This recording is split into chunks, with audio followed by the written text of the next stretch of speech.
Hello दोस्तों, आज आपको बताएंगे कि कुरु वंश की उत्पत्ति कैसे हुई।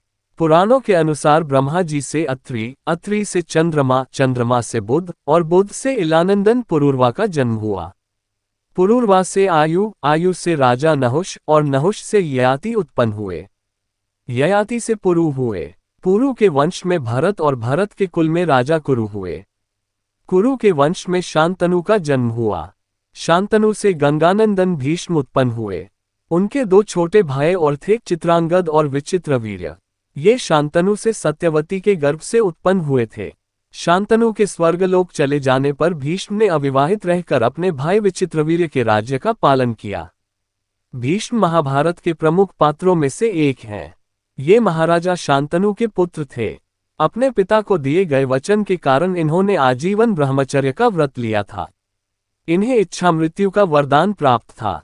एक बार हस्तिनापुर नरेश दुष्यंत आखेट खेलने वन में गए। जिस वन में वे शिकार के लिए गए थे उसी वन में कण्वर ऋषि का आश्रम था। कण्वर ऋषि के दर्शन करने के लिए महाराज दुष्यंत उनके आश्रम पहुंच गए। पुकार लगाने पर एक अति लावण्यमयी कन्या ने आश्रम से निकलकर कहा, हे राजन, महर्षि तो तीर्थ यात्रा पर गए हैं, किंतु आपका इस आश्रम में स्वागत है। उस कन्या को देखकर महाराज दुष्यंत ने पूछा, बालिके आप कौन हैं? बालिका ने कहा, मेरा नाम शकुंतला है और मैं कण्वर ऋषि की पुत्री हूँ। उस कन्या की बात सुनकर महाराज दुष्यंत आश्चर्यचकित होकर बोले, महर्षि तो आजन्म ब्रह्मचारी है, फिर आप उनकी पुत्री कैसे ही? उनके इस प्रश्न के उत्तर में शकुंतला ने कहा, वास्तव में मेरे माता पिता मेनका और विश्वामित्र हैं। मेरी माता ने मेरे जन्म होते ही मुझे वन में छोड़ दिया था, जहां पर शकुंत नामक पक्षी ने मेरी रक्षा की।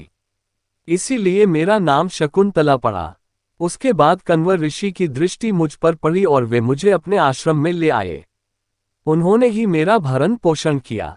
जन्म देने वाला, पोषण करने वाला तथा अन्न देने वाला, ये तीनों ही पिता कहे जाते हैं। इस प्रकार कण्वर ऋषि मेरे पिता हुए।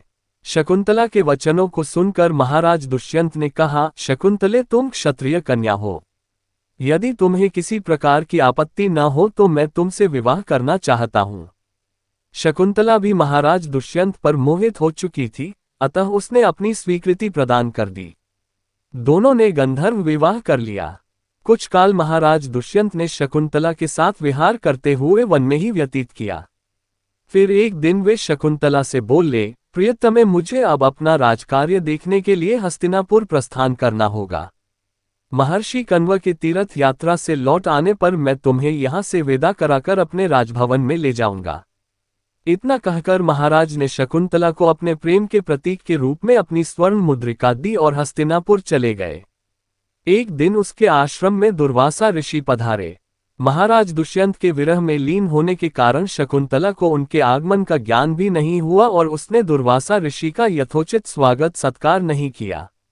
दुर्वासा ऋषि ने इसे अपना अपमान समझा और क्रोधित होकर बोले, बालिके, मैं तुझे शाप देता हूं कि जिस किसी के ध्यान में लीन होकर तूने मेरा निरादर किया है, वह तुझे भूल जाएगा।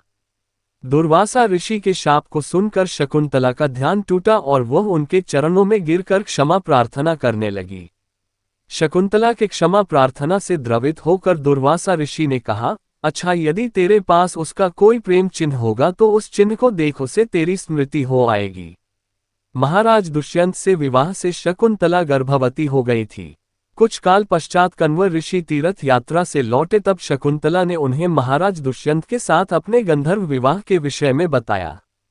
इस पर महर्षि कण्व ने कहा, पुत्री, विवाहित कन्या का पिता के घर में रहना उचित नहीं है। अब तेरे पति का घर ही तेरा घर है। इतना कहकर महर्षि ने शकुंतला को अपने शिष्यों के साथ हस्तिनापुर भिजवा दिया। मार्ग में एक सरोवर में आचमन करते समय महाराज दुष्यंत की दी हुई शकुंतला की अंगूठी, जो कि प्रेम चिन्ह थी, सरोवर में ही गिर गई। उस अंगूठी को एक मछली निगल गई। महाराज दुष्यंत के पास पहुंचकर कण्व ऋषि के शिष्यों ने शकुंतला को उनके सामने खड़ी करके कहा, महाराज, शकुंतला आपकी पत्नी है, आप इसे स्वीकार करें। महाराज तो दुर्वासा ऋषि के शाप के कारण शकुंतला को विस्मृत कर चुके थे, अतः उन्होंने शकुंतला को स्वीकार नहीं किया और उस पर कुलता होने का लांछन लगाने लगे। शकुंतला का अपमान होते ही आकाश में जोरों की बिजली कड़क उठी और सबके सामने उसकी माता मेनका उसे उठा ले गई। जिस मछली ने शकुंतला की अंगूठी को निगल लिया था, एक दिन वह एक मछुआरे के जाल में आ फंसी। जब मछुआरे ने उसे काटा तो उसके पेट अंगूठी निकली। मछुआरे ने उस अंगूठी को महाराज दुष्यंत के पास भेंट के रूप में भेज दिया। अंगूठी को देखते ही महाराज को शकुंतला का स्मरण हो आया और वे अपने कृत्य पर पश्चाताप करने लगे। महाराज ने शकुंतला को बहुत ढूंढवाया किंतु उसका पता नहीं चला। कुछ दिनों के बाद देवराज इंद्र के निमंत्रण पाकर देवासुर संग्राम में उनकी सहायता करने के लिए महाराज दुष्यंत इंद्र की नगरी अमरावती गए। संग्राम में विजय प्राप्त करने के पश्चात जब वे आकाश मार्ग से हस्तिनापुर लौट रहे थे तो मार्ग में उन्हें कश्यप ऋषि का आश्रम दृष्टिगत हुआ। उनके दर्शनों के लिए वे वहां रुक गए। आश्रम में एक सुंदर बालक एक भयंकर सिंह के साथ खेल रहा था। मेनका ने शकुंतला को कश्यप ऋषि के पास लाकर छोड़ा था तथा वह बालक शकुंतला का ही पुत्र था। उस बालक को देखकर महाराज के हृदय में प्रेम की भावना उमड़ पड़ी। वे उसे गोद में उठाने के लिए आगे बढ़े तो शकुंतला की सखी चिल्ला उठी, हे भद्र पुरुष, आप इस बालक को न छुए अन्यथा उसकी भुजा में बंधा काला डोरा सांप बनकर आपको डस लेगा। ये सुनकर भी दुष्यंत स्वयं को न रोक सके और बालक को अपने गोद में उठा लिया। अब सखी ने आश्चर्य से देखा कि बालक के भुजा में बंधा काला गंडा पृथ्वी पर गिर गया है। सखी को ज्ञात था कि बालक को जब कभी भी उसका पिता अपने गोद में लेगा वह काला डोरा पृथ्वी पर गिर जाएगा। सखी ने प्रसन्न होकर समस्त वृतांत शकुंतला को सुनाया। शकुंतला महाराज दुष्यंत के पास आए। महाराज ने शकुंतला को पहचान लिया। उन्होंने अपने कृत्य के लिए शकुंतला से क्षमा प्रार्थना किया और कश्यप ऋषि की आज्ञा लेकर उसे अपने पुत्र सहित अपने साथ हस्तिनापुर ले आए। महाराज दुष्यंत और शकुंतला के उस पुत्र का नाम भरत था। बाद में वे भरत महान प्रतापी सम्राट बने और उन्हीं के नाम पर हमारे देश का नाम भारतवर्ष हुआ। दोस्तों, कैसी लगी कहानी ये कमेंट करके जरूर बताएं हमें। आगे और कहानियां सुनने के लिए हमारे चैनल को जरूर लाइक करें और सब्सक्राइब करें। धन्यवाद।